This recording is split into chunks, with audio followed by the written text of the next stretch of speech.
Thanks for joining us here. Today's session for this Startup Week Atlanta is kind of what we're calling our Eco Dev panel. How can corporations better engage and grow their local startup communities? Something that's near and dear to my heart, as well as I think Kim and Dave. So we're going to kick things off. Be happy to throw questions into Hopin. They'll show up somewhere in a slight, bouncing off satellites and stuff. Any thoughts, questions, please don't be shy. And we'll get to those near the end. So let's kick things off. And first, Kim, why don't you introduce yourself a little bit and tell us something kind of really super interesting that people would love to know about what's behind you. Hey everyone, I'm Kim McKenzie. It's great to be here today. So I work at Cox Enterprises on their corporate development team. And I think what Chris is referring to is I don't play the guitars behind me. So, but I have a lot of other talents. And one thing that I'm really passionate about is the city of Atlanta. So I'm really excited to be here today because we're going to be talking a little bit about a city that I love, and then the venture community that I love as well. And Kim, tell us something interesting about kind of what your day-to-day looks like with that passion and love for Atlanta and innovation and Cox, and tell me how those things come together for you when you wake up in the morning. Yeah, so maybe I'll give like a little bit of background on what Cox Enterprises is. Is that okay, Chris? Yeah, please. Great. So a lot of people don't actually know Cox like super well. I actually grew up in Atlanta pretty much my whole life and didn't know exactly what Cox did. But Cox is, a $20 billion private family-run company. And so it's a conglomerate that got its start in radio, TV, and newspaper. But now we actually have, our major division in cable, which is all across the United States, although not in Atlanta. And then we also have, we have a large automotive business with a lot of really recognizable brands like Kelley Blue Book, Auto Trader. So brands that consumers know, but don't necessarily associate with Cox. And actually Cox touches 75% of, used car sales in America. So that's just like a little bit about our company. The team that I sit on is at the parent company. And so we're looking at what new verticals we might invest in. So whether that's public sector software or clean tech or healthcare. So those are just some of the areas. So when I wake up in the morning, I'm thinking about kind of like brand new industries that we might go into as a company, but then I'm also lead all of our Atlanta partnerships. So I get to work with really incredible people like Dave and everyone at Techstars on helping grow Atlanta's ecosystem. That was awesome. Thanks. And I know we're going to kind of pick into a few of those things in a second. So also on this esteemed panel with no guitars behind them, which means no visible skills whatsoever, is Dave Payne. So Dave, so you've been doing this Techstars thing, but you have a kind of a really interesting background. Could you share a little bit for those who don't already know you? Kind of what makes you tick and what the hell are you doing here? Yeah, just by way of quick background, I've been doing startups my whole career in New York, San Francisco, London for a little bit, but mostly in Atlanta. And I'm best known for a consumer mobile app that I started in Atlanta in 2010. Atlanta's not the kind of town that produces consumer mobile apps. And we raised about $10 million. We got to about 3 million consumer users. And when we sold that business, me and my co-founder started one of the main startup hubs in Atlanta. There's a few buildings where founders typically work, and we started one of them. And then I took over Techstars Atlanta, which has been around for 5 years, but I took it over at the beginning of last year. So I've seen now 2 cycles of running this program. Yeah, and obviously the role that those programs play in Atlanta.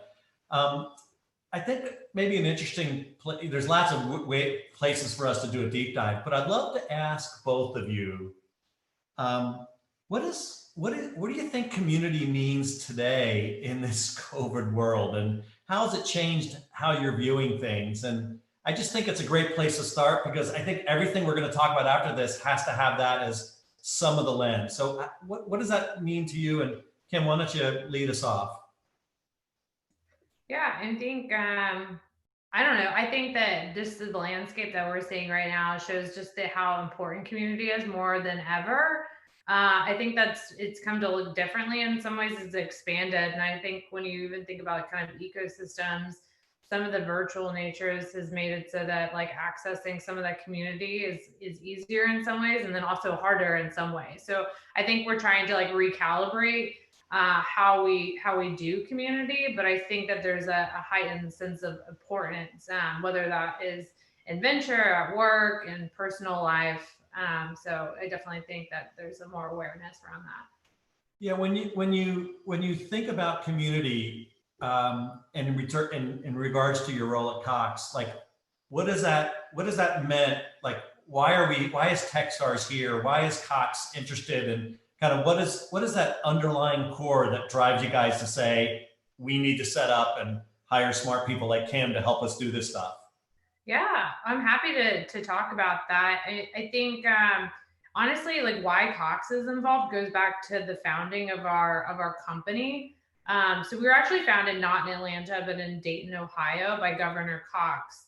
And so at the time, Dayton was kind of this like hotbed of innovation. The Wright brothers were there, NCR was getting founded. There's a lot going on. And so our CEO, as I mentioned, we're a family-run company, wanted to make sure that our company maintained like the same entrepreneurial spirit, and internally. And so we've like continually reinvented ourselves over the years. And so when we got involved with Techstars, it was really about recognizing that our headquartered city needs to be really innovative and thriving, because that trickles back into our company and into our employees, and to make sure that we're exposed to that like entrepreneurial thinking so that we don't become that big corporate that doesn't innovate and isn't thinking about the future and loses its roots. Because that's ultimately all corporates started with some entrepreneur at some point, and then they get too big and forget what that looks like. So I think for us, it is about community. It's about driving Atlanta's community, recognizing that like it's really important for us to be part of that. Yeah, I mean, so David, so you get to, you got a couple different perspectives, but I'd love to kind of scratch on your perspective of 10 plus years in the Atlanta community as a founder, right? Originally with your mobile app and possibly even before that. Tell me, what does Atlanta look like today as compared to 10 years ago when you and a guy are going, yeah, we can do a mobile app in Atlanta? Sure. I mean, it's night and day. I mean, we, the mobile app that we started got to $1 million of annual revenue, of run rate revenue within the first 12 months. I think it happened in like month 7. So we turn on an app, 7 months later, multiply that monthly revenue by 12, and it's over $1 million. We couldn't raise $1 in Atlanta in 2010. That's like hard to imagine. We raised some angel money, but no professional capital. So the first thing that's happened is there's just tons more capital. There's more regional capital. There's more seed funds. I think 3 or 4 seed funds have just launched in the last kind of year or two. But to me, when I think about startup ecosystems, and Chris, I know you think a lot about these things, to me, I think capital is not the most important thing. Like what I think more about is previous generations of founders kind of giving back to the ecosystem. And that's happening a ton here as well. So I think Atlanta's really turned a corner where some folks have done well, like David Cummings, who started the largest startup kind of hub in the city, giving back in like so many ways. Well, you've, it doesn't sound hard to tickle on some of the things that get me going. By the way, for all the Atlanteans, what's the proper word? Is there one? I don't know. Close enough. That works. My home is here in Raleigh, Durham. So we all share kind of a little bit of a Southern kind of point of view. I know I'm from Philly, but 16 years in the South, and maybe I'm allowed in now. But culture plays such a large part. And when we think about culture, we think about kind of corporations having a given culture and founders having a culture. And David, what I'd love to talk about is kind of how you, as a managing director of Techstars, how you manage to try to blend slash smash slash translate and broker kind of different cultures, and how do you do that today, and what more do we need to do? Yeah, and Kim will have something to say about this as well, I think. But to me, when I think about, so Atlanta is a big company town. You know, Atlanta first and foremost is not a startup, town. It's a great startup scene, but it's a Fortune 100 town with Coke and UPS and Home Depot and Turner and Cox, and so to me, I find myself doing a lot of diplomacy, like a lot of being the middleman, being like a translator between the two sides. It is a non-trivial task. I think the average person walking down the street would think, what's the big deal? Like Cox is just a really big 2-person startup. And that's not true. Like the way Cox does everything day to day is totally different than the way a 2-person startup sitting at Starbucks does things every day. That it's not just a larger magnitude. It's a totally different exercise. So that's what I find myself spending a lot of time on. Yeah. So Kim, David said you have something to add, go figure. But, I'd love obviously your perspective. How do you play that role individually, and how do others at Cox think about this cultural divide or whatever that exists between large companies and founders of small startups? All the time. So especially when, like, the first thing that comes to mind is trying to get things like pilots done.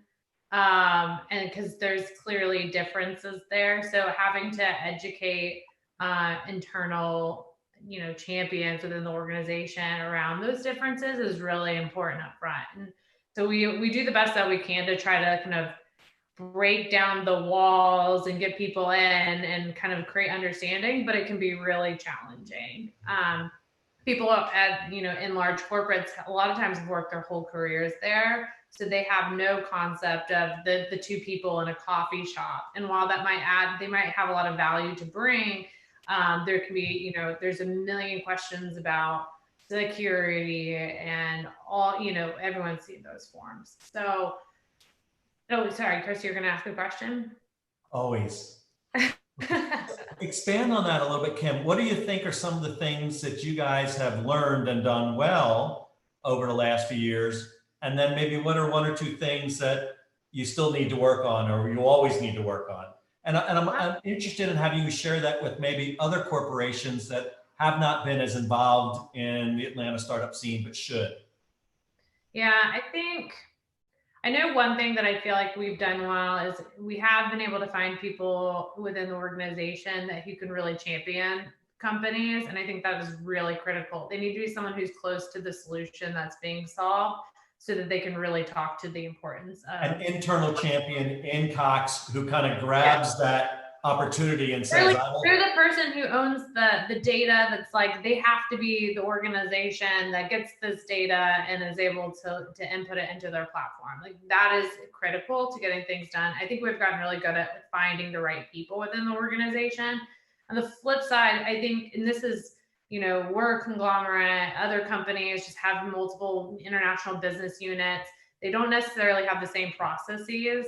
And that's one thing that I think would make our lives a lot easier if we had one standard process, one person who was looking at all of these pilot opportunities and able to kind of, instead of you're always having to coach a million different people, it feels like, around kind of, how we should move forward. So David, as the master broker / translator, not only in your own experiences, but your experience with the Techstars companies, what advice would you give to kind of startups and startup founders who are interested in engaging with a mid to large size corporation that has purchasing departments and legal and finance and all these things? What advice would you give for a founder who's getting ready to make that journey?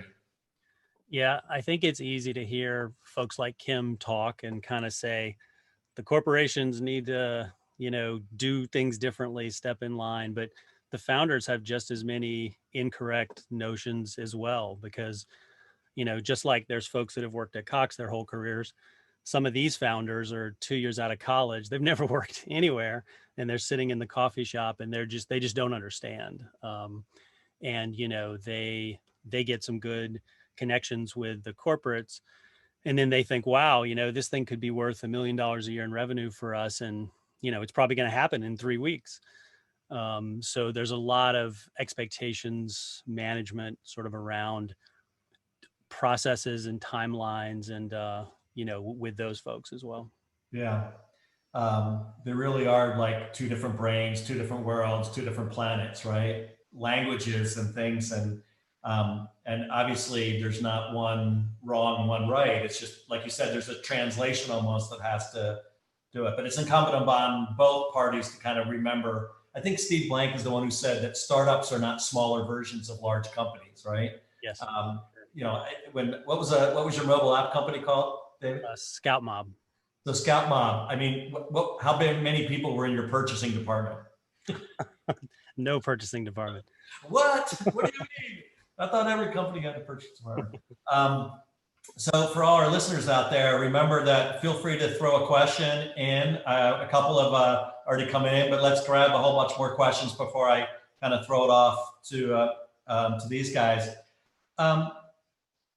Let's talk about Atlanta some more, and let's talk about engagement. David said, you said a lot has changed over the last 10 years, kind of culturally. You talked about kind of capital, but I'd love to kind of pick on, our favorite word in Techstars, one of our favorite words is this give first mentality. Now, by the way, as a kind of rebranded Southerner, I think there's a natural ability for us to want to help others. Tell me how that has changed, and tell me what give first means to you today, and how you can kind of inject more of that into your community, especially for the newbies. Yeah, I don't know.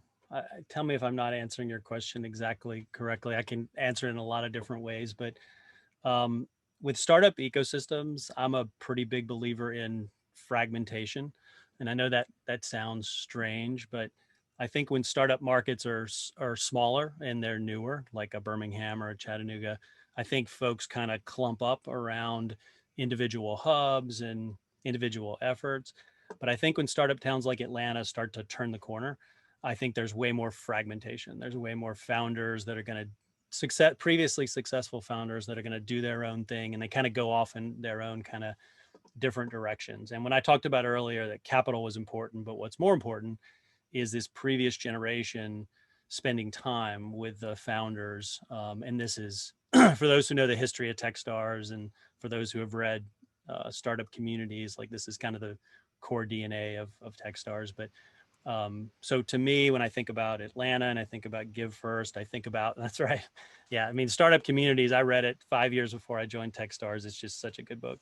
And the summary of the book for people that want to save time reading it is exactly what I'm saying. It's about startup founders giving back and sort of leading the effort, because it's just such a special journey. I think corporates can help, academia can help, government can help, but I think these folks that have been on the journey before and done well, I think they sort of have to lead the effort. So, when I think about Atlanta Ventures, and there's this new thing called Outlander in Atlanta, and I was involved with the startup hub that, since I've left the startup hub, has kind of taken a new interesting direction, and I think that direction's interesting.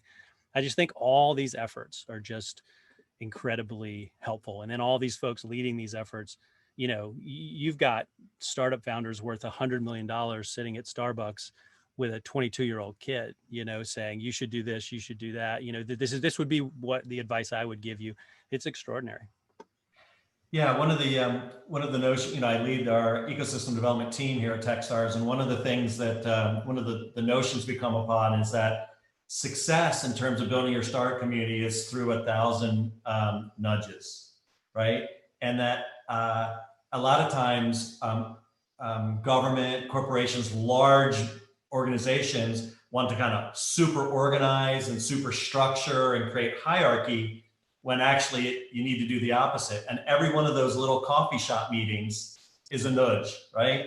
And so let's use it as a springboard, Kim. So, you know, what are some of the things that you do individually? Because by the way, I think my view is that great communities are networks, and networks are full of nodes and connections, and nodes are people, nodes aren't organizations. So what are some of the things that you do, Kim, to kind of create your network and to connect with people and sit in Starbucks and not play guitar? Well, it's easy to not play guitar, but I think for me, I've met a lot of people at different startup events. And then I do a lot of just like one-on-one networking with people. I think it's really important, especially in the role that I have at Cox. If I'm going to be helping connect anyone with anyone else, I got to know people. So I find it's really critical to get out and know, you know, not only who is in the startup ecosystem, who the investors are, but also who are the, you know, the people at the corporate development teams at those large enterprises. Work with a lot of B2B companies, and it's a lot easier when I know that company and I'm reaching out to that person on the corp dev team to start that conversation, and those people know their whole organization. So they're the best ones to find that internal champion for that startup to work with. By the way, I couldn't have scripted a better answer that I would have wanted to hear and share with this crowd of over 100 people. That the power of the network is that, kind of like in that Kevin Bacon game, that we're no more than maybe 2 hops away from anybody that we need. And when everyone in that network is willing to give of their own network and bring it to someone who's in need, that has a resource, like customer, an investor, a friend, a peer, an employee, future employee, right? When you can reduce that friction, then great things happen. Those nudges come faster and faster. A lot of people think when you're used to a large hierarchical organization is you try to think of, how do I scale this? David, do we need to scale introductions? Do we need to scale Give First?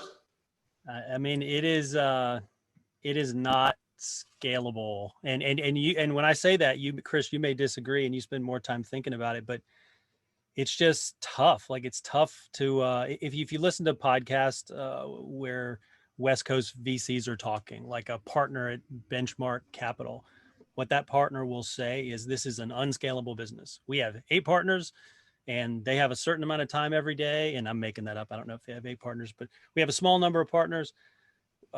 We spend a certain amount of time every day in the trenches meeting founders, and it's just unscalable by nature. And so it's tough. Like, it is, and it's counterintuitive. And I think what you say about large organizations wanting to think about scale and systems and processes, it naturally goes against the way I think it organically happens.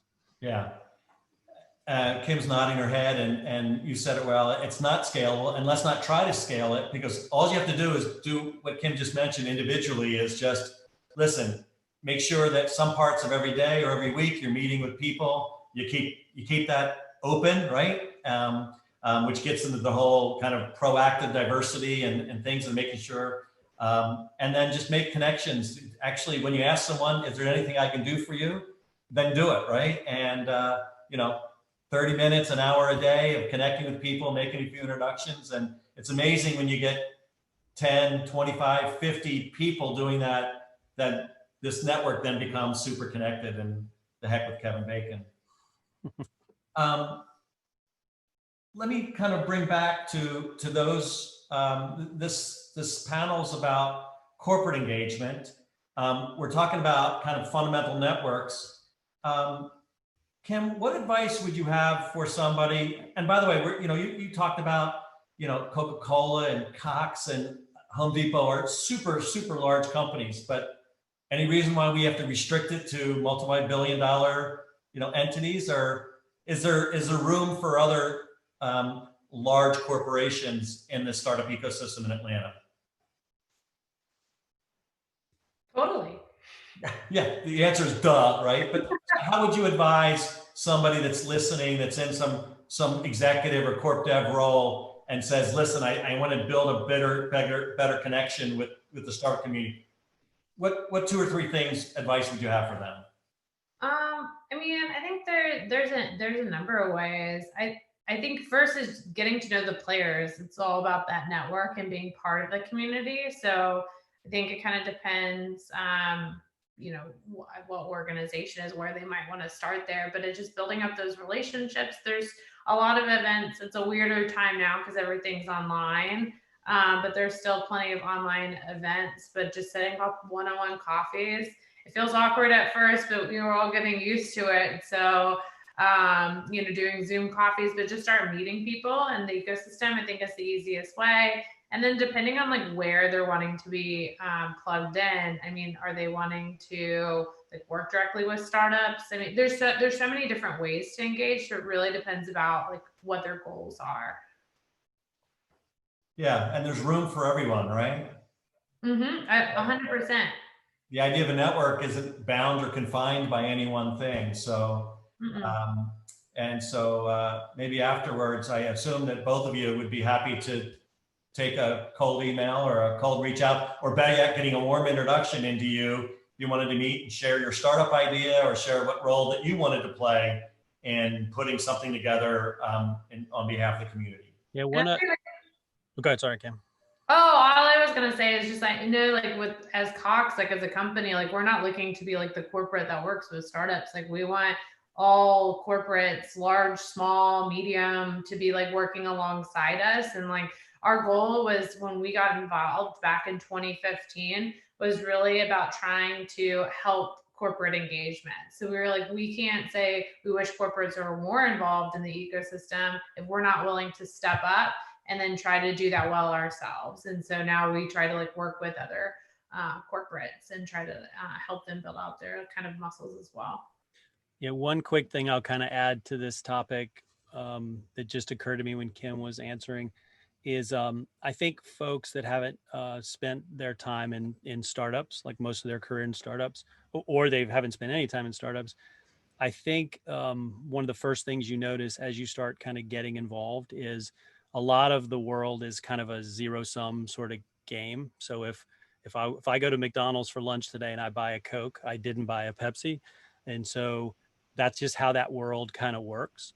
And you get used to that world. This world is not that way at all. This is there's a lot of terms for it. It's an abundance game. There's a lot of terms for it, and that's strange to people. A lot of people think that this world is similar, and what that means is this world, as you start to participate, you just have to add value. Like you just add value, and that's a little harder. I could spend an hour talking about why that's difficult, but it's harder than you would imagine to add value. But if you can add value, that's great. And it's not a zero-sum game. It's more about just kind of growing the pie. Well, David, I'm going to push back and say I actually think it is easy, because I think everyone is an expert in something, and everyone has a network that's different than the one you have. And the easiest thing is to have a coffee with someone, virtual or physical, and sit and listen to them and say, you know what? I think you should talk to my brother, my neighbor, my father, my cousin, my college roommate. I don't know exactly what you guys are going to talk about, whether there's a connection, but I want to assume that there might be something of value to both of you, and I'm willing to connect over and over again. And what I say to a lot of people, especially that come out of a large organization, that's thinking about how do we scale things. It's like, no, how about just make 3 introductions this week, like over a coffee. It's the easiest give to make. And Yeah, and you touched on something important. I think the way you started that sentence off was you have something to give. So I think spend some time thinking about your sort of superpower, because it's easy to sit down with somebody and kind of give them sort of a broad opinion about kind of a lot of things, but dig deep and figure out what you're kind of good at and what your network is good at. That'd be a piece of advice I'd give as well. Yeah. Switching gears for a second, David, let's go to founders. You work with a whole bunch of them and have, I'm sure, for quite some time. Founders are sitting there, startups, 2 people, 50 people, saying, I want to get into Home Depot. How do I do this? what are some of the watch outs? What are some of the, minefields out there specifically, one or two, that a CEO or founder should think about when saying, I'm going to go kind of see if I can land this whale? Yeah, the biggest ones we've kind of already touched on. The amount of time that's going to take is what you hear a lot, and it's true. Those types of pilots can take 6 months, 12 months, even longer to happen. One thing I've noticed working with Cox, and Kim mentioned this sort of middle layer, this curious middle layer of people who are just really, they're on the front lines of the problem, and they're curious about innovation and startups. Getting those folks really kind of bought in on a one-to-one sort of basis, because they're going to be the ones that kind of handhold you through all the problems. And I gave some advice to a founder the other day around an investor. I said, hey, spend a lot of time with this investor, like have a bunch of Zoom calls, like create a sort of a personal connection. And that's the same thing I would do, with this sort of champion inside the company. Kim, who's your favorite founder? No, I'm just kidding. You love them all equally, right? If you can identify, share kind of a little bit of a story about a founder or a startup kind of working with Cox, and how that's kind of what the arc of that's been. Paint a positive, it can happen kind of story. And if you can share an example, that'd be great. Yeah, I'll share a story of a founder that I think did a really good job in terms of how they approached a pilot, and I think got a pilot off the ground in record speed.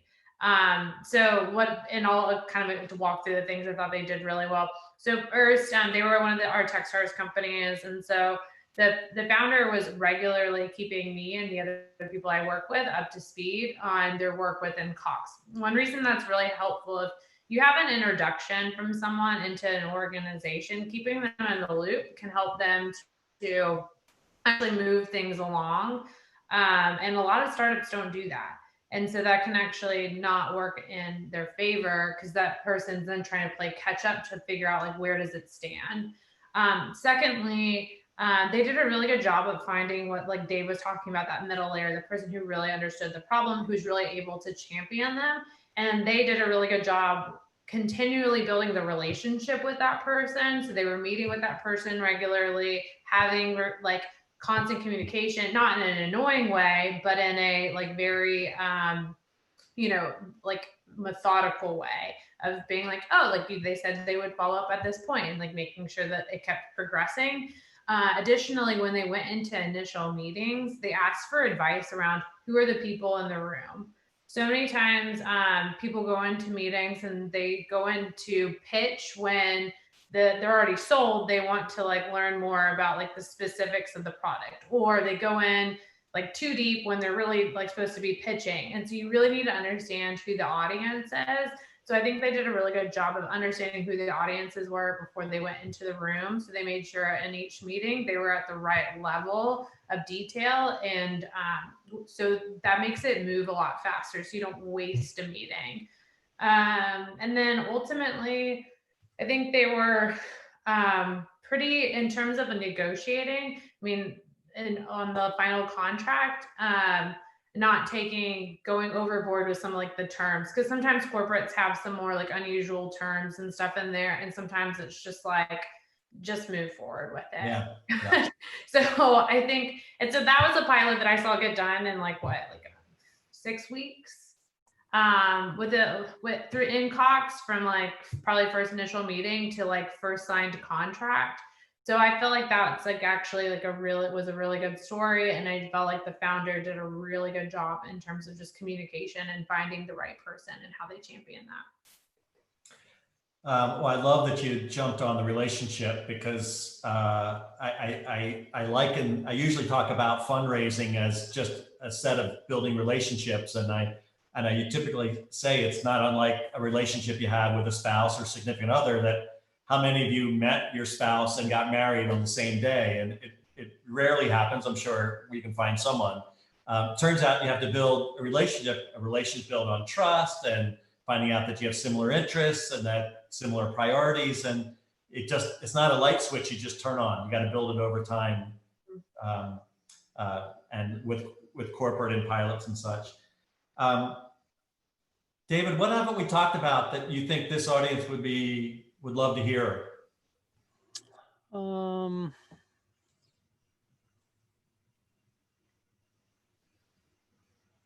think we've touched on most of the things. I don't know if we touched on investing capital, like corporates investing capital. I think that's a pretty important part of it. One of the other programs that Kim's involved with is called Engage. It's a fund where all the LPs are kind of big corporates in Atlanta. So I think money is probably an important part of it as well. But I think we touched on a lot of it. Yeah, when in our kind of ecosystem development work at Techstars, we talk about that there's lots of roles that corporations can play. Obviously, funding a venture fund or making direct investments themselves, some of the things that you do, Kim. But it can be also, what do you have? You have space, you have food, you have sponsorship dollars, you have lots of potential mentors, right? Individuals, again, it gets back to the individuals that have expertise that can be shared. And so don't get caught up in just thinking kind of in making big splashes, because as we said, lots of little actions can add up to be something special. We have another accelerator, and I know Barry's not with us, but David, if you don't mind, share a few minutes about the second Cox Accelerator and what that's about. And maybe Kim, you can then finish by saying, and why did you guys want to do that? Yeah, for sure. So we just finished our 5th year of my program, which is Techstars Atlanta, which is kind of a non-vertically focused program that can go. We've kind of tended to focus on the Southeast, but it can go anywhere in the world. It can recruit any type of vertical. But Cox also funded, beginning last year, a second accelerator, a second Techstars program in Atlanta that's a social impact program, and recruited an amazing MD named Barry Givens, who's been involved in this community for a long time. And that program ran last year, and I think it's starting in January. Is that right? So he's selecting his class now in preparation for January. I'll let Kim talk a little more about why Cox did it. Yeah, so well, I guess when the idea came up, we'd been partnered with Techstars for 3 years at that point, and had seen a lot of good come out of it in ways that we didn't expect. So we had a couple companies, and I'll highlight one, Pad Split. So they're a platform that's creating more affordable housing.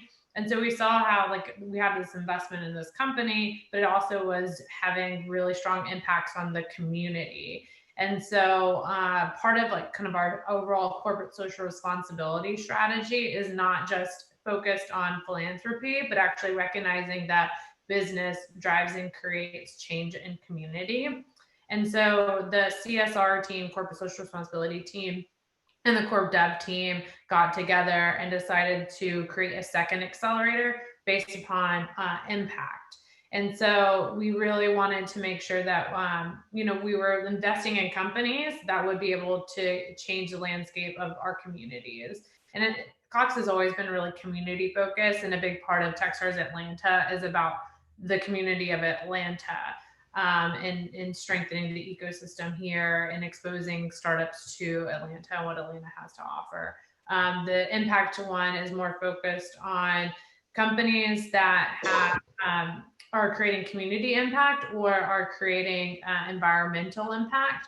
And then so we've been through 1 year. So 2020 was the first year, which was really exciting. And then actually for 2021, we've actually changed the scope a little bit to be more narrow, in the sense that it's just going to be on companies that are helping create more racial equity here in the United States.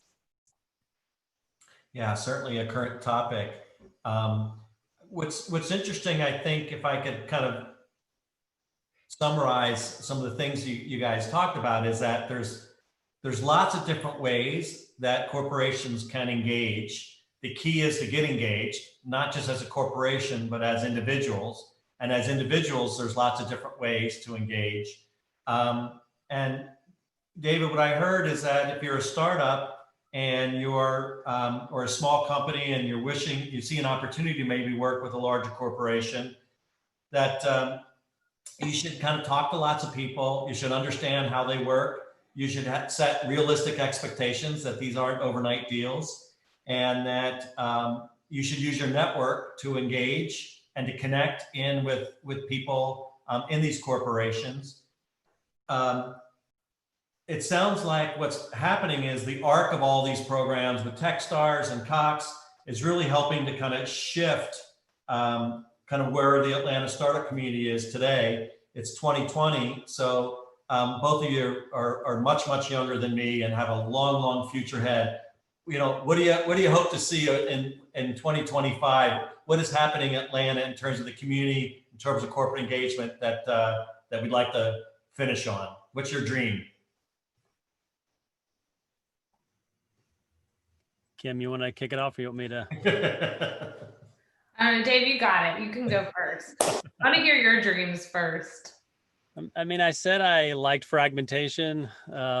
So, you know, I think, you know, Atlanta, Kim mentioned the social impact program being more focused on kind of diversity and like social justice. I mean, having more like efforts like that around town over the next kind of decade. I mean, I think Atlanta is kind of at that point where it could be considered one of the top 5 startup ecosystems in the country. I think right now it's probably right outside that group, but I think it's kind of right on that precipice. So you fast forward on all of these sort of efforts.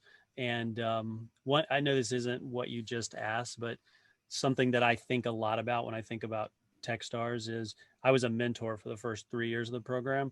And I remember when I was invited to be a mentor, I didn't even know the previous managing director before. And I show up and I, you know, to the mentor, like, here's the 100 people that might be mentors. And it was the best group of folks in Atlanta I've ever seen in one room.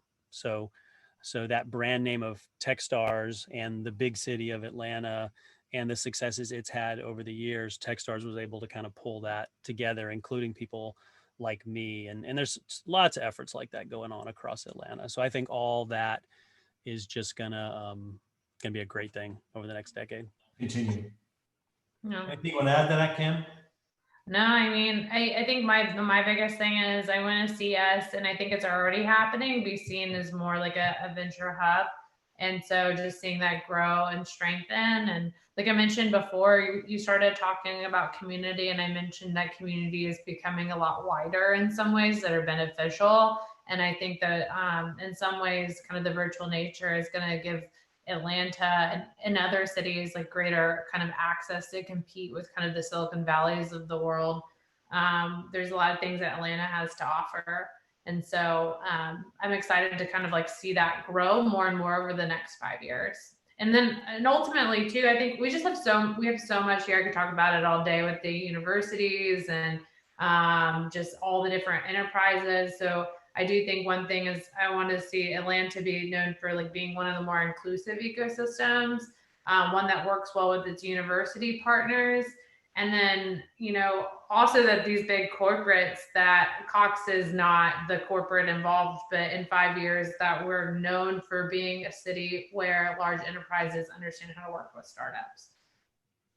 Well, that's a great set of words to kind of finish on. You guys have both been awesome, and I thoroughly enjoyed the conversation. I hope others listening did. If there's one takeaway, there's a role and opportunity for everyone to play a role. Don't be shy. Everyone has something to offer. And if you're in Atlanta, obviously, you know, you should go find Kim and Dave and figure out how to get connected. And if anybody wants to talk about ecosystems as a whole, about the science or art around it, I'm happy to do so as well. Either one of these guys will link me in, or you can hit me up by email, which is chris.hively, HEIVLY @Techstars. But, we can all find each other. It shouldn't be too hard. Guys, thank you for joining us on Friday. I hope Atlanta Startup Week is going awesome, and everyone enjoy their weekend, and thank you. Thanks, Chris.